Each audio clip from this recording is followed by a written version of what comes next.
Amin. Kami akan baptiskan saudara Chan di dalam nama Allah Bapa, Allah Anak, Allah Roh, dalam nama Yesus Kristus. Haleluya. Amin. Dari baptiskan di dalam nama Allah Bapa, dalam nama Haleluya. Nah, sekarang kita masuk ke tahap kedua. Tahap kedua itu adalah setelah kita mengenal nama baptisan, kita mengerti namanya makna baptisan. Nah, makna baptisan itu yang pertama kita akan lihat di dalam Roma pasal 6 ayat 3 sampai 11. Dikatakan demikian firman Tuhan, tapi ini panjang ya. Roma pasal 6 ayat 3 sampai 11. Karena ini panjang, saya bacakannya ayat 6 sampai 11 saja. Karena kita tahu bahwa manusia lama kita telah turut disalibkan supaya tubuh dosa kita hilang kuasanya. Udah ketemu belum?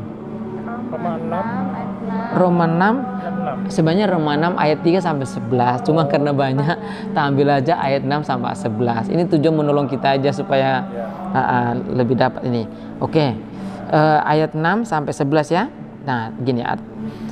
Demikian firman Tuhan, karena itu kita tahu bahwa manusia lama kita telah turut disalibkan supaya tubuh dosa kita hilang kuasanya, agar jangan kita menghambakan diri lagi kepada dosa. Sebab siapa yang telah mati, ia telah bebas dari dosa. Jadi kita telah mati dengan Kristus. Kita percaya bahwa kita akan hidup juga dengan Dia. Karena kita tahu bahwa Kristus sesudah Ia bangkit dari antara orang mati, tidak mati lagi. Maut tidak berkuasa lagi atas Dia. Sebab kematiannya adalah kematian terhadap dosa, satu kali dan untuk selamanya. Dan kehidupannya adalah kehidupan bagi Allah. Demikianlah hendak kamu memandangnya, bahwa kamu telah mati bagi dosa, tetapi kamu hidup bagi Allah dalam Kristus. Jadi makna yang pertama adalah tentang baptisan adalah kematian kita adalah terhadap dosa. Jadi waktu kita nanti dibaptis, kita itu sudah dikubur, dalam arti mati di dalam dosa. Nah, waktu kita mati di dalam dosa, firman Tuhan berkata, berarti manusia lama kita telah turut disalibkan supaya tubuh kita hilang kuasanya, agar jangan kita menghambakan diri lagi kepada dosa. Nah, jadi gini, kalau kita sudah dibaptis, mungkin kita pernah melakukan kesalahan, mungkin kita pernah namanya gagal, tetapi kuasa dosa itu tidak bisa lagi mengintimidasi kita. Nah, beda kan? Jadi beda kalau orang yang belum dibaptis, orang yang di luar Kristus, mereka punya masalah, tetapi mereka hidup dalam masalah dan tubuh mereka itu dikuasai dosa perbudakan. Tapi kalau di dalam hidup dalam Kristus, mungkin kita punya masalah, menghadapi masalah, tapi kita tidak punya kuasa, dosa itu tidak bisa berkuasa atas kita. Pasti kita namanya manusia tidak sempurna, pasti kita menghadapi masalah. Bahkan masalah itu mungkin ada berkaitan dengan masa lalu. Tetapi dia tidak berkuasa untuk menaklukkan kita di masa lalu. Kita sudah menang. Kenapa? Karena waktu kita dibaptis, kita sudah dimatikan, kuasa dosa itu sudah mati. Nah gitu. Artinya mungkin orang melihat kita proses waktu berjalan, mungkin kita belum bertobat secara total, tapi kuasa itu sudah hilang. Kuasa dosa itu tidak bisa lagi menaklukkan kita, tapi justru kita yang menaklukkan dosa itu, kelemahan itu. Nah, bedanya gitu. Misalnya contohnya seperti ini. Saya dulu peminum dan sangat suka minum. Kalau tidak minum itu rasanya stres. Apa, Bang? Ya minum. Kalau dulu yang paling itu tuak. Kalau yang modernnya itu bisa topi miring, vodka dicampur. Kalau nggak dicampur itu, kalau belum berubah jam itu, yang begini sudah ngelihat dia jadi AB, oh ya sudah belum mantap itu. Nah, misalnya satu ketika saya kan udah dibaptis nih, terus saya akan bertemu kepada lingkungan, mereka menawarkan minuman itu. Nah, ngerti ya? Waktu mereka menawarkan, mungkin saya minum tapi paling sedikit tok. Dan saya sudah tahu, saya tidak akan meminumnya lebih daripada sedikit itu. Kenapa saya meminumnya? Supaya mereka tidak merasa aku menolak kehadiran mereka. Nah, tapi hanya saya bilang, maaf, saya minum sedikit aja ya, karena saya tidak kuat mabuk. Itu bahasa hikmatnya. Waktu saya kan ke Sumatera gitu, ketemu teman-teman semua penjudi, pemabuk. Nah, kalau saya nggak bergaul, pikirnya aku fanatik, sombong gitu. Aku merantau jauh-jauh, kuliah sarjana seorang pendeta, terjadi sombong kan gak enak, gak jadi berkat kan. Akhirnya aku datang. Nah, paling hebatnya lagi, waktu mereka menawarkan minuman alkohol, saya mintanya apa? Boleh ndak saya minta Fanta? Nah, gitu. Waktu saya bilang gitu, oh nggak apa-apa gitu. Waktu bilang gitu, wah saya bersyukur. Padahal sebenarnya waktu mereka bilang minum, kita minum dikit supaya hangat tubuh, sebenarnya nggak apa-apa kok. Yang membuat dosa itu adalah waktu kita minum sampai kita tidak sadar, sampai mabuk. Orang kalau udah mabuk, dia bisa melakukan banyak dosa dan kesalahan, bahkan sama dirinya sendiri, sama keluarganya. Saya sudah alami, keluarga kami itu keluarga pemabuk semua.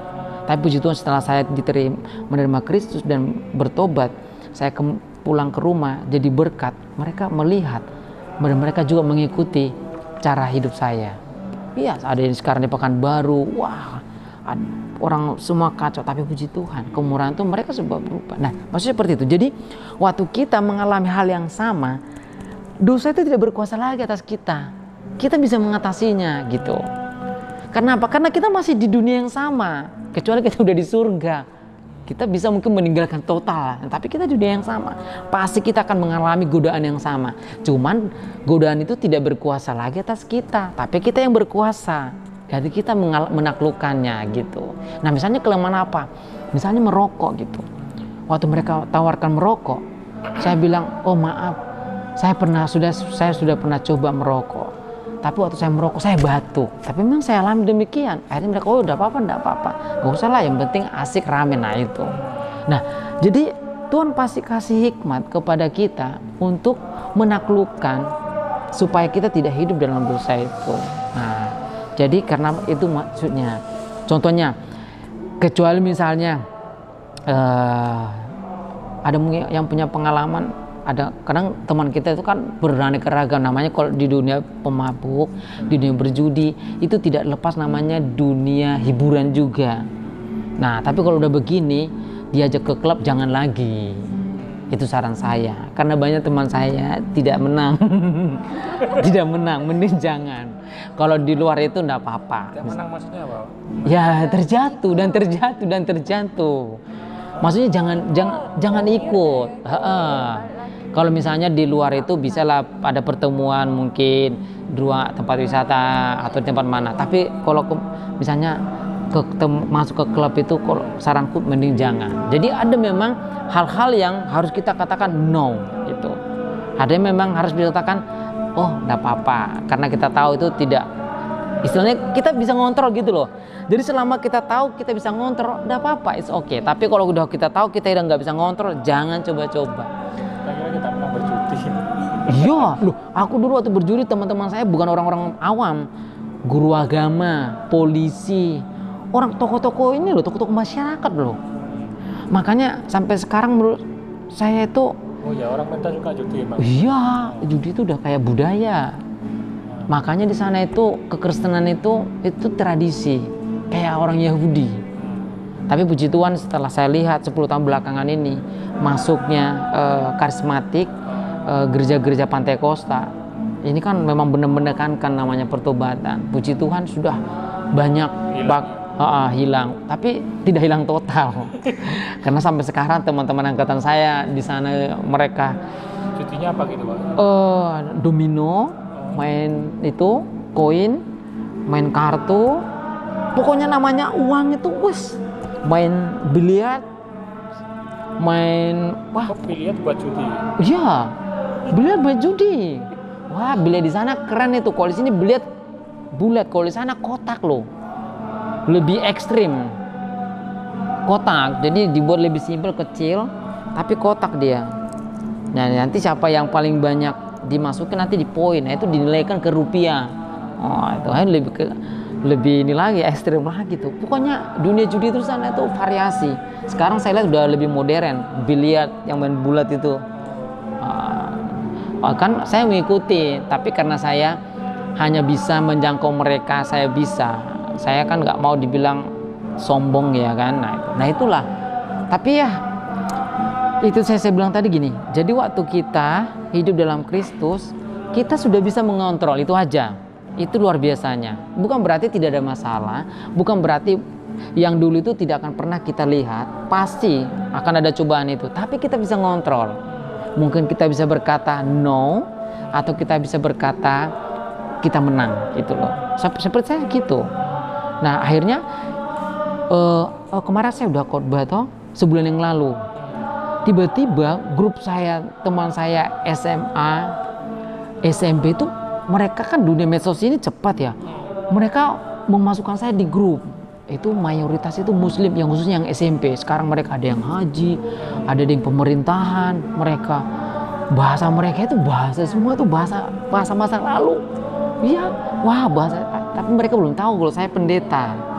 Akhirnya saya bagaimana? Saya minta sama Tuhan hikmat supaya saya bisa menyesuaikan kepada mereka. Nanti kalau tiba-tiba saya terlalu kelihatan rohani, malah di remove nanti saya kan malah diblokir kan gak enak kan. Nah, akhirnya apa? Akhirnya pelan-pelan saya mulai menunjukkan satu kata-kata yang bijak. Waktu mulai mereka kata-kata kotor, kata-kata misalnya saling menyakiti. Masa lalu kan namanya masa lalu ya kan. Sukanya kan menyakiti, membuli itu. Nah, mereka ngungkit lagi. Padahal kita semuanya sudah punya keluarga, udah istilahnya ada yang haji juga, ada juga sama aja bahasanya. Akhirnya apa? Mulai tak boleh mensikapi. Bagaimana cara mengampuni, bagaimana mengasihi. Wah, akhirnya mereka saya lihat intonasi kata-kata mereka tuh udah mulai menurun, mulai bersahabat, sudah mulai ini mendukung gitu. Akhirnya lama-lama setelah 2 minggu saya teman-teman saya ini dulu memperkenalkan diri. Semoga teman-teman jangan kaku terhadap saya, karena saya sekarang status saya itu pendeta. Jadi suatu ketika nanti kalian melihat hal-hal rohani berbicara Alkitab, mohon dimaafkan. Mereka bilang apa? Oh, nggak apa-apa lah, nggak apa-apa. Nah, kenapa? Karena waktu sebelum itu 2 minggu saya sudah berusaha untuk menyesuaikan diri. Gitu. Setelah itu mereka lihat, akhirnya mereka menerima. Jadi kalau saya mengirim renungan, misalnya gitu, file, link, mereka nggak memaki saya, karena kan mayoritas muslim ya, ngerti lah kan. Nah, puji Tuhannya di situ. Nah, ya kadang-kadang seperti itu. Jadi itu tadi kenapa? Waktu kita tadi pergi, kita harus menjadikan ini murid. Caranya seperti itu. Jadi memang kita harus mati dalam Kristus tapi hidup di dalam Kristus. Itu tadi banyak caranya. Memang catat baik-baik ya. Ada namanya pengorbanan. Nah, makanya waktu Paulus menekankan kepada jemaat yang di Filipi, lalu dikatakan bahwa Yesus berfirman bahwa kamu percaya kepadaku bukan hanya sekedar percaya, tetapi harus memikul salib dan ikut menderita. Kata yang dimaksud di situ adalah bahwa suatu ketika karena kesaksian kita, karena kebaikan kita, orang lain mungkin mengejek kita, mungkin orang lain membuli kita, atau mungkin orang lain menganggap kita itu tidak berguna. Nah, kita harus bayar harga. Itu penderitaan. Kan ada kalanya orang sebelah kita kan bermacam-macam ya.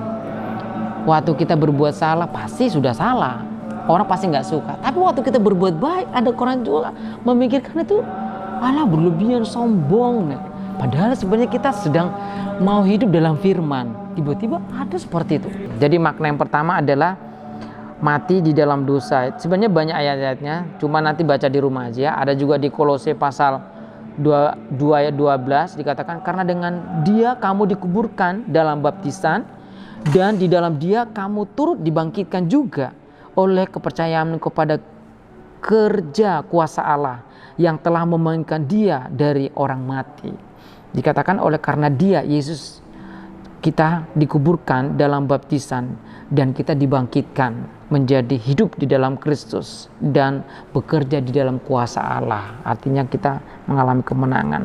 Dan juga ada ayat-ayat yang lain juga di dalam 1 Petrus 3 ayat 21, itu tentang juga kamu sekarang diselamatkan oleh kiasannya baptisan, maksudnya bukan untuk membersihkan kenajisan jasmani, melainkan untuk memohonkan hati nurani yang baik kepada Allah oleh kebangkitan Yesus Kristus. Maka saya bilang tadi, jadi berbicara tentang kebangkitan itu bukan berbicara soal fisik lagi, tetapi bagaimana roh dan kerohanian kita dipulihkan. Oke, sekarang masuk kita yang makna yang kedua adalah baptisan itu adalah satu tanda hidup baru bahwa kita telah dibersihkan dari dosa. Tadi sudah kita baca juga di ayatnya 1 Petrus, tapi kita baca dalam Yohanes 3 ayat 5. Aku berkata kepadamu, sesungguhnya jika orang tidak dilahirkan dari air dan roh, ia tidak dapat masuk dalam kerajaan Allah. Salah satu menguatkan tentang keselamatan kita masuk dalam kerajaan Allah itu adalah baptisan air. Kenapa? Ada tahu alasannya? Karena lewat baptisan air kita sudah mati dalam dosa dan hidup dalam Kristus. Logikanya orang kalau sudah mati dalam dosa, hidup di dalam Kristus, kira-kira apa yang dilakukannya? Segala sesuatu kehendak Allah akan hidup di dalam dia, karena sekarang sudah hidup dalam Kristus. Makanya dikatakan waktu orang sudah hidup dalam baptisan air, tapi juga nanti akan dibaptis dalam roh, itu adalah Roh Kudus, maka dia akan masuk dalam kerajaan Allah. Makanya mustahil orang akan masuk dalam kerajaan Allah kalau dia tidak berkuasa di dalam kelemahannya. Kalau dia tidak hidup di dalam Kristus, mustahil dia akan masuk dalam kerajaan Allah. Makanya salah satu baptisan air ini akan menguatkan iman kita dalam keselamatan. Amin. Tapi bukan berarti baptisan itu jaminan keselamatan. Ingat, dicatat. Baptisan itu bukan jaminan keselamatan, tapi baptisan ini akan menguatkan orang untuk masuk dalam keselamatan. Karena lewat baptisanlah maka kuasa dosa mati, tapi hidup dalam Kristus akan menang. Itu tadi, walaupun mungkin di hadapan kita dosa masa lalu itu ada, tetapi sudah kita bisa ngontrol, bisa mengalahkannya. Oke. Nah, yang kita lihat tadi bahwa yang kedua adalah bahwa kita dibersihkan. Roma pasal ini tadi 6 ayat 3 sampai 4 kita belum baca karena anak misalnya kita baca, yang kita baca ayat 3 sampai 4. Atau tidak tahu kamu bahwa kita semua telah dibaptis dalam Kristus, telah dibaptis dalam kematiannya. Dengan demikian kita telah dikuburkan bersama-sama dengan Dia oleh baptisan dalam kematian, supaya sama seperti Kristus telah dibangkitkan dari antara orang mati oleh kemuliaan Bapa, demikian juga kita akan hidup dalam hidup yang baru. Nah, jadi gini, berbicara kita tadi dikatakan bahwa setelah kita dibaptiskan mati dalam Kristus, maka kita hidup juga dan bangkit di dalam Kristus. Jadi waktu kita sudah dibaptiskan, maka kemenangan bebas dari dosa itu ada di tangan kita sekarang. Namun dicatat baik-baik, tetap kita diberikan kebebasan. Kebebasan itu artinya gini, itu tadi, kalau kita hidup dalam Kristus maka kita menang. Tapi kalau kita tidak hidup dalam Kristus, maka mungkin dosa ini akan bisa tetap hidup dalam orang itu. Makanya baptisan itu tidak menjamin keselamatan, tapi baptisan ini akan menguatkan orang untuk mendapatkan keselamatan dalam kerajaan Allah. Oke, itu yang kedua. Jadi kita menandai hidup baru dan dibersihkan dari dosa dan bangkit dalam Kristus dan hidup di dalam Kristus. Nah, yang ketiga adalah tindakan iman orang percaya. Oke, kita lihat di dalam 1 Korintus pasal 15 ayat 3 sampai 4. Boleh baca sama-sama yuk. Pasal 15 ayat 3 sampai 4. 1, 2, 3. Sebab yang sangat penting telah kusampaikan kepadamu, yaitu apa yang telah kuterima sendiri, ia bahwa Kristus telah mati karena dosa-dosa kita sesuai dengan kitab suci, bahwa ia telah dikuburkan dan bahwa ia telah dibangkitkan pada hari yang ketiga sesuai dengan kitab suci. Nah, amin. Haleluya. Dikatakan tadi bahwa yang ketiga nggak ketemu. Oke, kita kasih dia tantangan. Oke, bacakan sendiri. 1 Korintus pasal 15 ayat 3 sampai 4. Nggak apa-apa, soalnya kan belum terbiasa. Nanti setelah dibaptis kan terbiasa buka Alkitab ya. Ayat 3 sampai 16. Sebab yang Ayat 3 sampai 4 aja. 3 sampai 4. Ah. Sebab yang sangat penting telah kusampaikan kepadamu, yaitu apa yang telah kuterima sendiri, ialah bahwa Kristus telah mati karena dosa-dosa kita sesuai dengan kitab suci, bahwa ia telah dikuburkan dan bahwa ia telah dibangkitkan pada hari yang ketiga sesuai dengan kitab suci.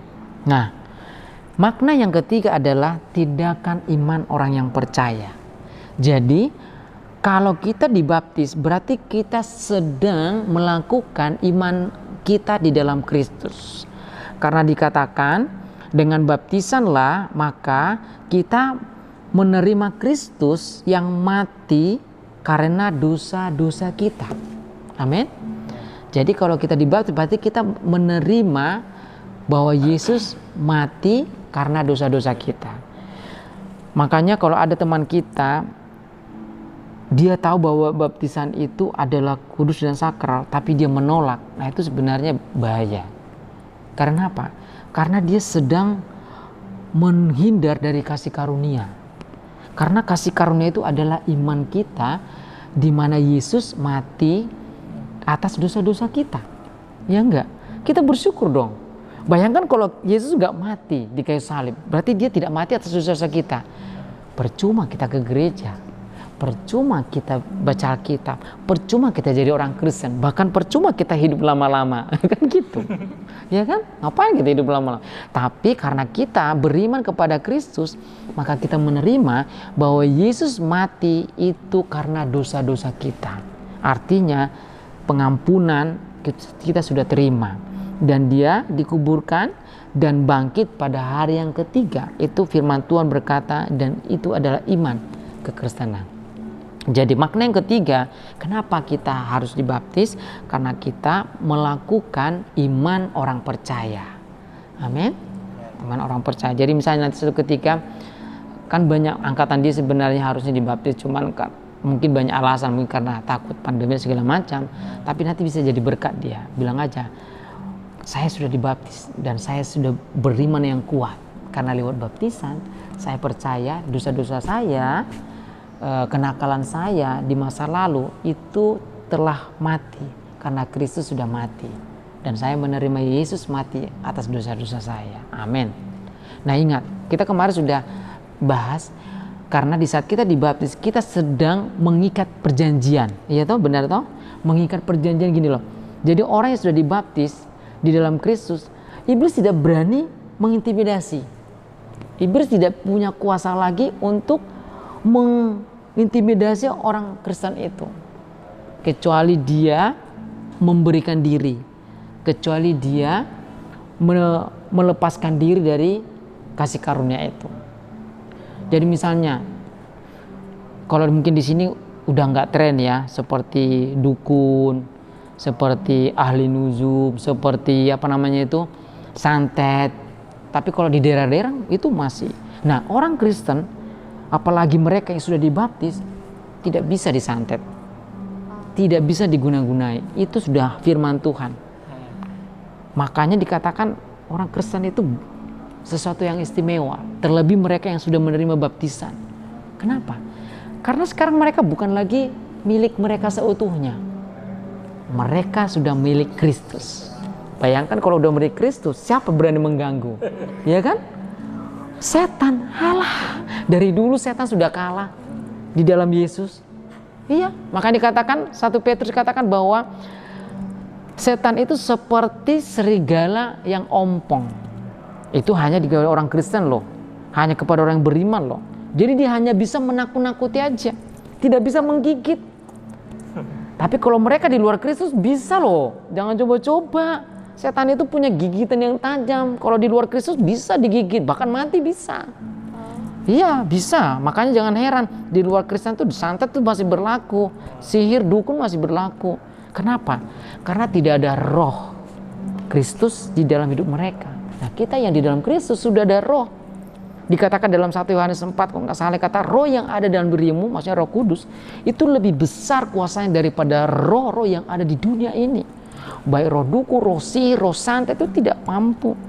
Makanya banyak itu dukun-dukun dan bos-bosnya santet bertobat karena mereka berusaha mendukuni pendeta, malah ilmunya balik. Itu di daerah-daerah banyak kejadian kayak gitu. Mereka bertobat, mereka Kristus. Kenapa? Karena mereka mensantet orang Kristen, ilmunya balik. Akhirnya mereka bertobat. Banyak. Seperti di Sumatera, di Kalimantan, banyak teman-teman saya di pelayanan penginjilan di sana itu. Mereka disantet dari jauh, biasa itu. Tapi kalau di roh Kristus, mereka kena. Bisa dicekik, mati, bisa kena racun dan lain sebagainya gitu. Nah, tapi dalam Kristus kita bersyukur. Roh yang ada dalam diri kita lebih besar daripada roh yang ada di dunia ini. Itu adalah satu kebahagiaan. Jadi kita berbahagia. Bahkan sebenarnya kejadian-kejadian yang kita alami, contohnya misalnya hal-hal bahaya, itu sebenarnya kalau kita peka dengan Roh Kudus, kita sebenarnya sudah diberikan Tuhan untuk mengantisipasi itu, menghindari itu. Selama kita peka dengan doa kita, dengan pelayanan kita, kemurnian kita, kasih kita, Roh Kudus akan membuat kita peka dengan hal itu. Jadi ancaman-ancaman di depan itu yang akan terjadi sebenarnya Tuhan sudah mengantisipasi. Tapi walaupun misalnya akan terjadi, tapi sebenarnya Tuhan juga sudah memberikan itu solusi. Saya dulu pernah banyak sih kejadian-kejadian yang saya alami, tapi yang saya kejadian yang sudah di Semarang. Jadi waktu dari nikahan teman dari Salatiga, turunan itu dari Akpol, itu kan turunan tuh. Nah, aku naik motor kecepatan tinggi pas turunan tuh, terus tiba-tiba ada mobil sedan nyalip ke depanku gitu. Wah, itu kecepatan itu kelempar, aku terbang ke atas tuh, kelempar gitu, mobilnya maju kira-kira 10 meter. Aku jatuh di atas mobil. Orang-orang berhenti semua, mobil, motor di belakang itu karena melihat kejadian itu. Tapi puji Tuhannya, saat itu orang berpikir saya tuh pasti udah remuk. Karena mobil sedannya itu udah remuk, motor tinggal di belakang juga. Saya tipe di atas. Tapi puji Tuhan saat itu hanya tangan saya ini terkilir, motor sudah peok. Terus gigi depannya ini patah, tapi yang lain tuh tidak ada. Setelah dipijit semuanya urut. Besok yang mujizat itu adalah kejadian itu hari Jumat sore. Ya, Jumat sore. Minggu pelayanan WL, Sabtunya harus latihan. Apa yang terjadi? Mujizat itu terjadi di Sabtu pagi, sorenya saya bisa latihan. Minggunya pelayanan. Padahal kejadian itu luar biasa. Nah, artinya walaupun mungkin kadang itu terjadi, tapi itu sebenarnya sudah tetap memberikan kita jalan. Jadi itulah bersyukurnya kalau kita sudah memiliki Kristus. Dia akan mengantisipasi, dan mungkin waktu kita terluka dia akan melawat kita. Nah, itulah keindahannya. Nah, cuman bagaimana kita bisa merasakannya? Kita harus mempertajam lewat persekutuan pribadi dengan Tuhan. Misalnya seperti nanti Cindy sama Anton setelah menikah mulai membangun mesbah doa, mesbah keluarga, maka nanti penyertaan Tuhan itu sangat dahsyat, sangat luar biasa. Seperti Michael menjadi seorang pelajar, mulai membangun doa pribadi dengan Tuhan. Jadi doa itu jangan hanya sekedar makan siang, pagi dan malam, itu kan biasa itu. Nah, mungkin ada doa pribadi mungkin. Nanti lihat masa depanmu. Mungkin caramu nanti seorang generasi di depan itu berbeda cara berpikir. Sekarang banyak kan orang-orang pintar tapi tidak jadi berkat. Banyak sekarang IQ-nya tinggi, kecerdasannya luar biasa tapi tidak jadi berkat. Kenapa? Karena apa? Spiritualnya itu lemah. Ketuhanannya itu tidak menemukan, istilahnya itu spiritual equality, tidak menemukan kerohanian yang berkualitas. Walaupun mungkin kognitifnya tinggi, kecerdasannya hebat, tapi karena dia tidak mengalami firman, menyusahkan orang tua, menyusahkan rekan-rekan. Nah, kalau dia orang yang di dalam Tuhan, wah, orang lain senang, ya toh, teman senang, ya, saudara, keluarga, teman, orang tua senang. Tapi bukan berarti ukuran dari kerohanian itu berbicara harus senang terus, tidak. Tapi artinya kita bisa membuat kita bahagia dan orang lain bahagia, gitu. Karena kalau ukurannya senang, nah itu kalau nggak senang berarti tidak ada Tuhan. Udah, orang Alkitab bilang siap menderita, oh ya. Yang benar toh? Oh, kata menderita kan bayar harga. Suatu ketika misalnya kita kondisinya benar-benar mengalami satu yang sulit, nah itu nggak senang itu. Terus gimana? Menyalahkan Tuhan? Enggak, ya berkuat. Minta Tuhan berikan aku kekuatan, berikan saya hikmat. Ya, bukan berarti wah Tuhan salah, saya mengalami tidak senang. Itu harga yang dibayar, ya kan? Nah, oke. Nah, itu yang ketiga. Sekarang yang keempat, tinggal sisa 2 lagi ya. Nanti kalau mau ada bertanya silakan bertanya. Yang keempat adalah makna dari baptisan itu adalah perintah Tuhan Yesus sebagai amanat agung. Coba kita lihat di dalam Matius pasal 28, tadi sudah kita baca ya. 28 ayat yang 18 sampai 20, tapi dibaca lebih kencang yuk. Sama-sama yuk. Matius pasal 28 ayat 18 sampai 20. Kalau udah ketemu katakan yes. Matius 28 Ayat 18 sampai 20. Kalau ketemu katakan yes. Oke. 1, 2, 3. Yesus mendekati mereka dan berkata, kepadaku telah diberikan segala kuasa di surga dan di bumi. Karena itu pergilah, jadikanlah semua bangsa muridku dan baptislah mereka dalam nama Bapa dan Anak dan Roh Kudus. Dan ajarlah mereka melakukan segala sesuatu yang telah kuperintahkan kepadamu. Dan ketahuilah aku menyertai kamu senantiasa sampai kepada akhir zaman. Amin. Haleluya. Jadi kenapa kita harus dibaptis?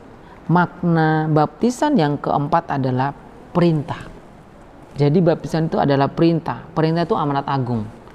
Amanat agung itu tidak boleh ditolak ataupun tidak boleh dibuat jadi perdebatan. Tidak boleh dibuat jadi diskusi. Apalagi amanat agung kan namanya itu dari Tuhan, ya kan? Perintah, sifatnya wajib. Nah, makanya saya katakan kemarin, kalau ada kesempatan baptisan, sebaiknya baptisan. Kecuali kalau belum ada kesempatan, ya beda hal. Tapi kalau kita sudah tahu firman Tuhan dan ada kesempatan, nah itu adalah waktu yang tepat. Nah, puji Tuhan, kita tadi sudah bahas itu dalam perintah itu ada 3 ya tadi ya. Pergilah, kayaknya diberkat ya lewat kesaksian. Yang kedua, harus mengajak teman, bukan berarti mengkristenisasi, tapi menghidupi firman supaya orang lain melihat firman itu yang penuh kasih dan yang memberkati. Nah, itu. Dan yang ketiga itu tadi adalah dibaptis. Nah, baptislah. Tapi sebenarnya ada yang lebih lanjutan lagi, dikatakan ayat yang ke-20, ajarlah mereka. Nah, kalau di sini kita lihat berarti menjadi orang Kristen, kelasnya itu bukan biasa. Kelasnya itu bukan orang awam. Kelasnya itu adalah pengajar. Bahkan bisa dikatakan guru ataupun dosen. Tapi bukan profesi ya, beda ya. Kalau profesi kan berarti harus yang di institusi. Ini maksudnya itu adalah kita itu sebagai orang Kristen itu bukan orang sembarangan. Kita itu istimewa. Karena lewat hidup kita akan bisa memberkati orang lain dan kita akan bisa mempengaruhi orang lain dan mengajarkan sesuatu kepada orang lain. Supaya orang lain itu mengalami sesuatu yang ada dalam hidup kita. Itu adalah Kristus. Ada 2 hal tadi dalam penggenapan firman, itu adalah mengasihi, yang paling utama adalah mengasihi Tuhan, dan yang kedua adalah mengasihi sesama seperti dirimu sendiri. Nah, ini kalau kita alami, maka ini kita akan bisa mempengaruhi orang. tanda kutip ya, kata mempengaruhi di sini adalah amanat agung. Karena kan seorang sales marketing juga kan harus bisa mempengaruhi orang. Kalau enggak, wah repot. Barangnya nggak bisa laku kan. Nah itu positif aja. Tapi yang kita maksud di sini adalah kita mempengaruhi orang itu supaya mereka tuh mengalami Kristus, mengalami kasih Kristus, mengalami kasih sesama. Nah, bagaimana caranya dari hidup kita itu tadi? Makanya saya katakan tadi, walaupun saya berkata-kata manis, tapi waktu saya pulang ke Sumatera tetap aja hidupnya ngawur, merokok, pemabuk. Hidup ini tidak sempurna, pasti ada masalah. Membuat kita bahagia adalah kita tahu menyelesaikan itu. Itulah yang di dalam Tuhan. Bukan tahu bagaimana membuat masalah, tidak. Masalah itu nggak perlu dibuat, tuh pasti muncul sendiri. Karena dunia ini adalah di bawah dosa. Jadi kita harus mengontrol, ya kan? Nah, cuman bagusnya orang Kristen adalah tahu menyelesaikan masalah. Bagaimana caranya? Ya ketulusan itu tadi. Karena kita tulus mengasihi dia. Terus terang, saya tuh kalau suatu ketika, saya kan orang dulu kebawa, orangnya agak temperamen ya. Kayak udah terdidik, disiplin dulu ya. Jadi saya kalau misalnya masalah itu kadang-kadang saya spontanitas itu bisa emosi. Tapi setelah 1 jam kemudian saya merasa bersalah. Benar. Nah itu hanya Roh Kudus dan hati yang tulus yang bisa ngalamin itu.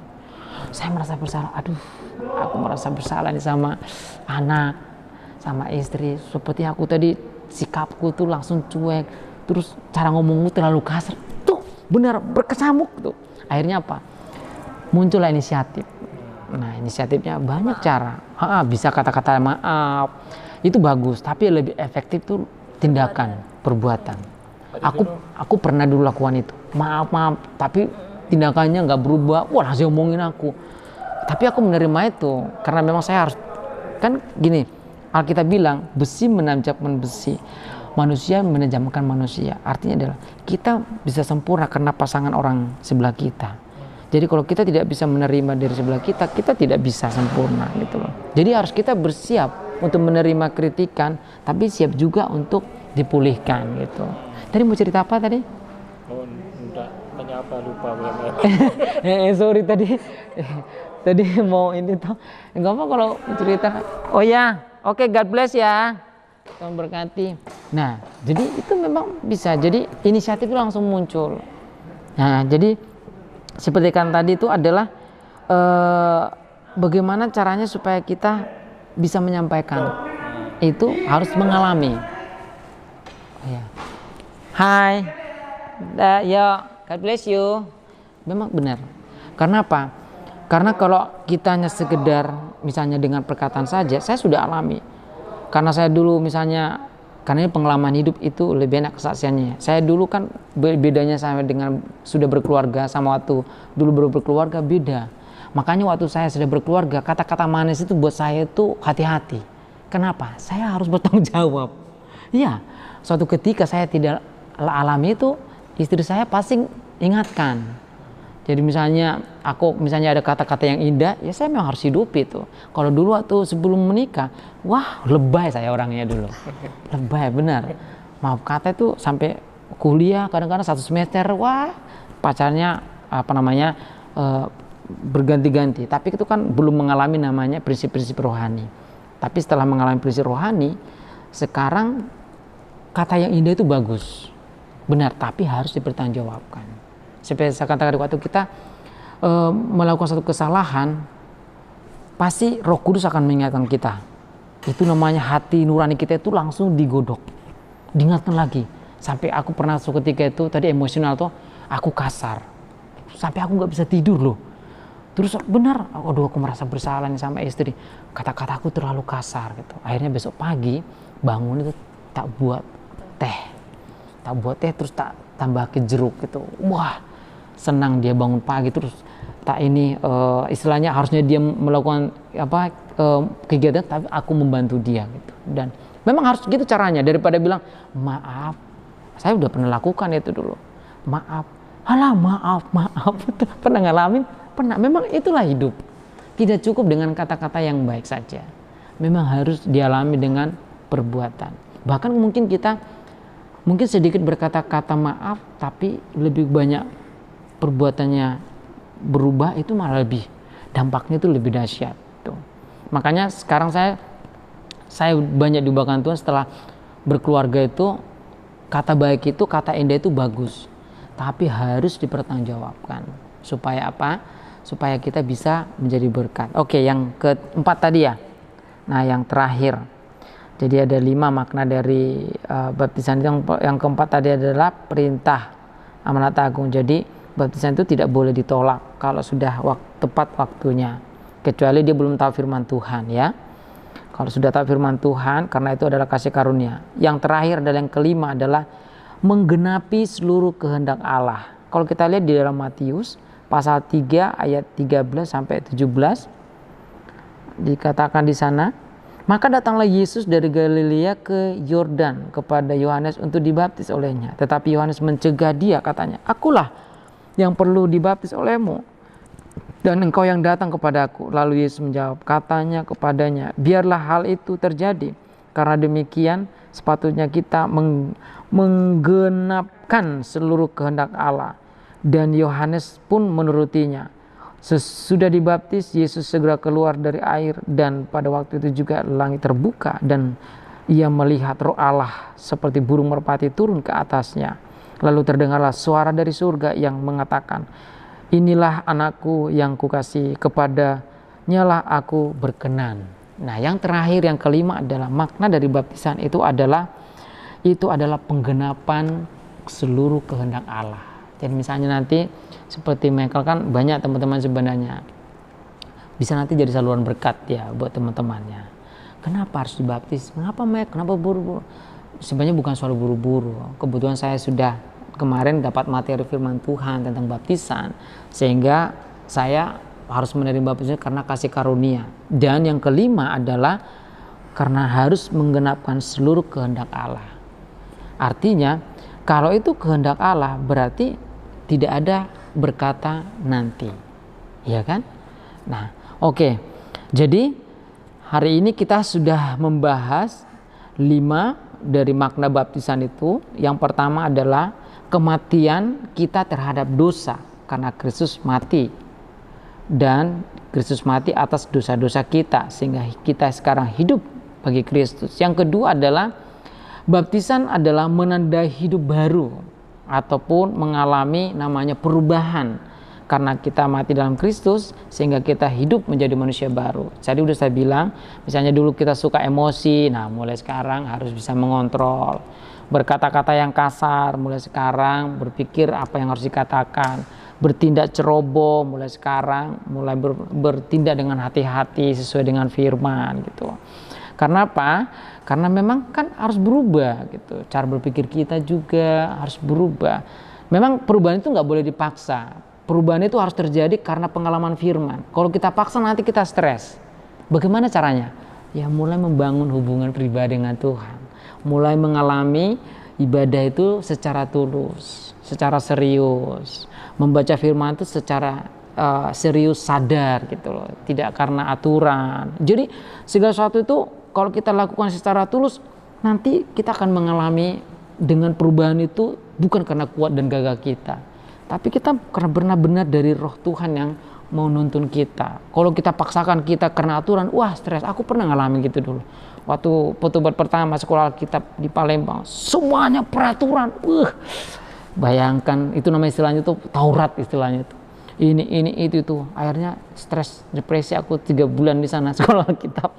Lalu tingkat 2 senior sebelum masuk teologi di Salatiga dan dibaptis, mereka bilang, sebenarnya gimana sih panggilanmu jadi sekolah Alkitab? Sepertinya pilihan saya lebih enak pulang gitu. Sampai gitu saudara.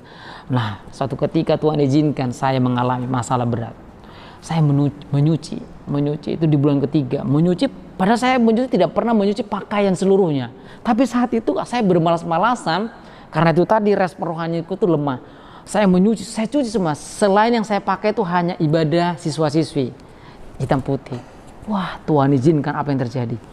Jadi di daerah Palembang itu dipagari. Di sana tuh ada kebiasaan orang desa kampung situ suka mengambil gitu loh.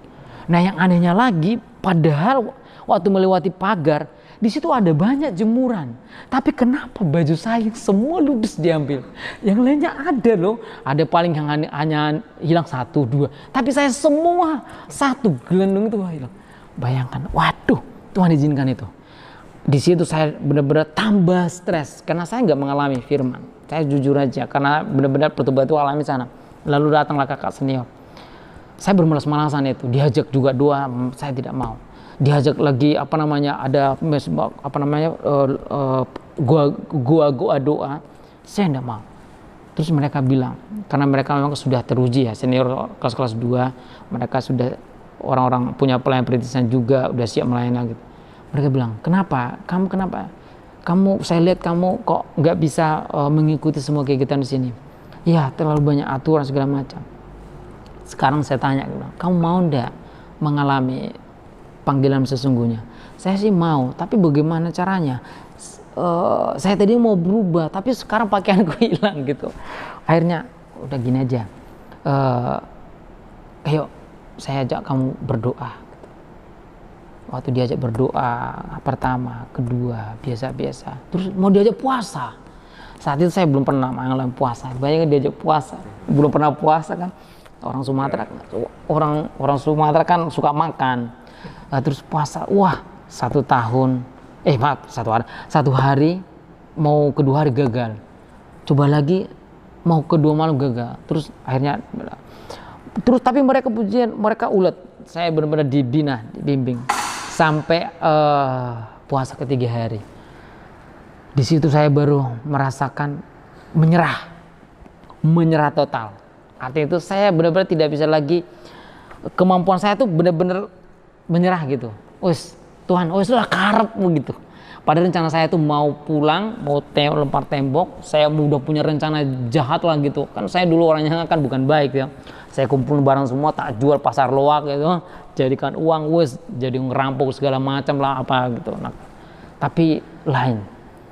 Tiba-tiba waktu setelah hari ke-3, 2 puasa, terus pernah gagal, terus hari ke-3, minggu kedua, tahu-tahunya datang orang saya ada kan di sana berbagai suku, ada dari semua provinsi.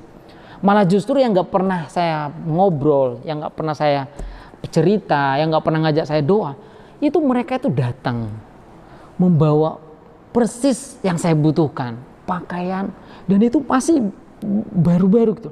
Saya bilang, ngapain kalian kasih? Emang kalian kelebihan barang apa? Di sini kan semuanya terbatas.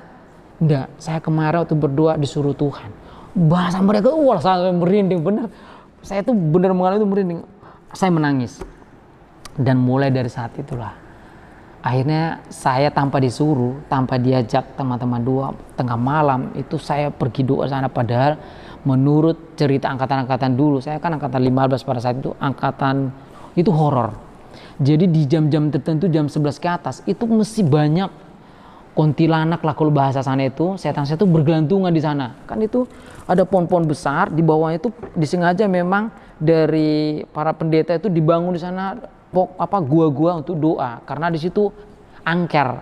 Karena di situ dulu waktu zaman PKI, di situ dulu banyak pembunuhan massal. Nah itu makanya tanah itu di sekolah kita dijual murah itu. Jadi tapi pada saat itu saya sering doa, malah justru doa di atas jam 11. Ini jadi pengalamannya, karena ini terakhir ya, nanti jadi berkat. Tidak sampai di situ, tantangan saya masih berlanjut. Saya udah benar-benar bulan ke-4 setelah saya mengalami itu, tiba-tiba waktu saya setelah selesai berdoa, saya tidur, ada mengelilingi saya itu setan benar-benar seram lah gitu, mengikat tangan saya, benar mengikat saya itu, ada yang menyekik gini, benar saya alami gitu. Wah, saya merasa sampai sesak. Lalu tiba-tiba saya bilang, dalam nama Yesus, langsung lepas semua. Wah, jadi proses pengalaman dengan Kristus itu saya alami pertama di sana. Benar-benar kemanusiaan saya itu benar-benar dikubur, benar-benar dimatikan. Karena saya masih lawan itu kan dicekik. Itu dalam mimpi loh. Jadi mimpi itu bisa juga dipakai iblis untuk menyerang seseorang. Kalau kita nggak punya iman yang kuat. Terus tiba-tiba langsung ada dorongan tuh. Karena saya dipengaruhi doa itu selama 2 minggu yang lalu bersama itu dipengaruhi itu saya langsung teringat dalam nama Yesus keluar gitu, langsung buah terpencar semua, langsung sebenarnya saya antara gimana ya menceritakan ini karena ini cinta mula-mula. Maksudnya saya di sini, kalau kita mau mengalami Kristus itu harus dari diri sendiri. Kalau kita memaksakan peraturan, persyaratan seperti yang saya alami itu, saya malah stres, depresi.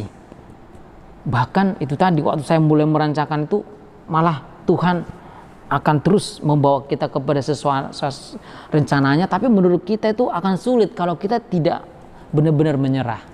Tapi waktu saat menyerah, itu tadi setelah saya mengalami terakhir itu, langsung saya dalam nama Yesus. Mulai dari situ, puji Tuhan, wah saya tuh tak kemana itu. Dulunya kalau saya baca Alkitab, ya linglung tuh. Padahal saya dulu di sekolah itu nilaiku bagus. Tapi kalau baca Alkitab itu kok enggak enak gitu loh. Mesti baca tiba-tiba nggak ngerti gitu. Doa itu nggak ngerti. Bayangkan, sana saya doa selalu bilang, tolonglah aku besok, aku minggu depan. Gitu-gitu terus aku disuruh doa sampai 3 bulan. Aku selalu bilang, tolong kak, aduh tolong kak, aku minggu depannya tolong kak. Nah waktu saya gilir dibilang, besok nggak boleh. Aku bilang, aduh saya keluar apa nggak enak. Mesti alas 3 bulan tuh. Jadi saya mengandalkan diri sendiri. Nah setelah itu, wah benar-benar malah saya tuh senang sekali berdoa. Gitu. Itu tadi sendiri, inisiatif. Gitu. Nah oke.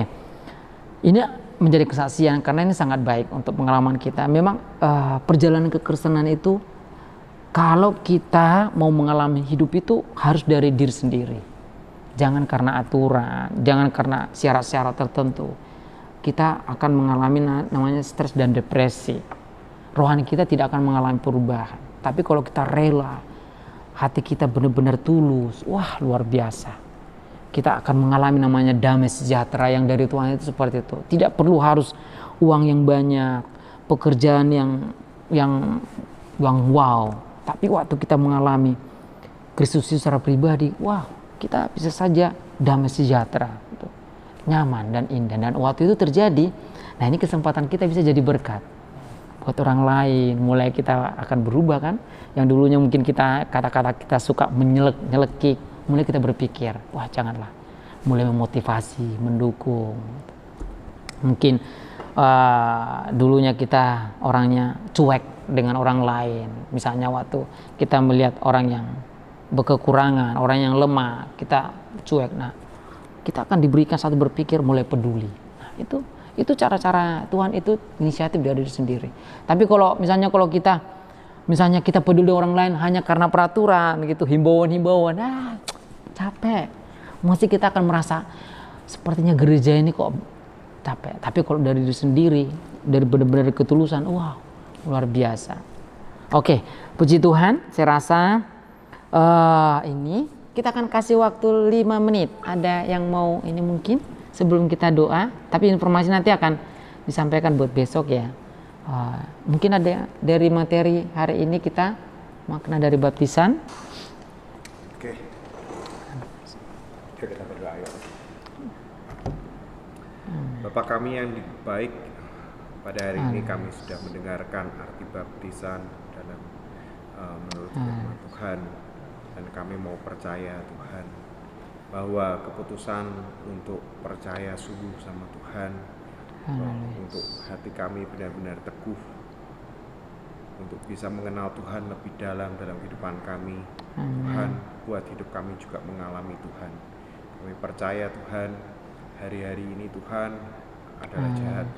Kami percaya ketika kami Tuhan benar-benar bersandar pada Tuhan, ketika kami mengandalkan Tuhan sungguh-sungguh dalam kehidupan kami, kami percaya Tuhan pasti akan buka jalan setiap kehidupan kami, sehingga kami Tuhan tidak akan pernah mengalami yang namanya kesukaran, kami tidak pernah yang namanya kekhawatiran Tuhan, karena kami percaya Tuhan begitu besar dalam kehidupan kami, Tuhan yang akan membuktikan segala sesuatunya dalam kehidupan kami, bahwa Engkau nyata ada dalam kehidupan kami Tuhan. Bahkan mukjizat itu masih terjadi sampai hari ini Tuhan.